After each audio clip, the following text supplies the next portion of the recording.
আমরা অনেক সময় মাইন্ডসেট করে ফেলি যে কোনো বিষয়ে। যখন একটা জিনিসের মাইন্ডসেট করে ফেলি তখন ওই মাইন্ডসেট থেকে আমরা আর সরতে পারি না এবং ওই মাইন্ডসেট অনুযায়ী আমরা কিন্তু কার্যকলাপগুলো করে থাকি। যেমন আমি জাস্ট একটা এক্সাম্পল দিই।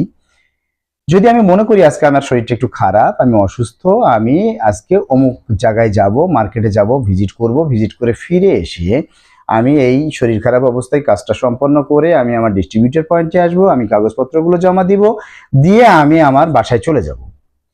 আমি যদি এইটা মাইন্ডসেট করে ফেলি তাহলে দেখা যাবে যে আমি ওই নির্দিষ্ট মার্কেটে গেলাম, আমি কাজ করতে পারলাম, ফিরেও আসলাম, ডিস্ট্রিবিউটর পয়েন্ট পর্যন্ত আসলাম। যখন আমি বাসায় গেলাম তখন কিন্তু আমি আমার ব্যাগপত্র রেখে একদম হাত পা ছেড়ে দিয়ে খাটে শুয়ে পড়লাম। তার কারণ হচ্ছে আমার মাইন্ডকে আমি সেট করে রেখেছিলাম, আমার বাসা পর্যন্ত টার্গেট করে রেখেছিলাম, গোল সেট করেছিলাম। এই গোল সেট করার কারণে আমি বাসায় এসে আমি কিন্তু আমার অসুস্থতাটা সম্পূর্ণরূপে প্রকাশ পেয়ে গেল এবং আমি একদম হাত পা ছেড়ে দিয়ে আমি বিছানায় শুয়ে পড়লাম। তো এটা জাস্ট একটা এক্সাম্পল দিলাম আমি।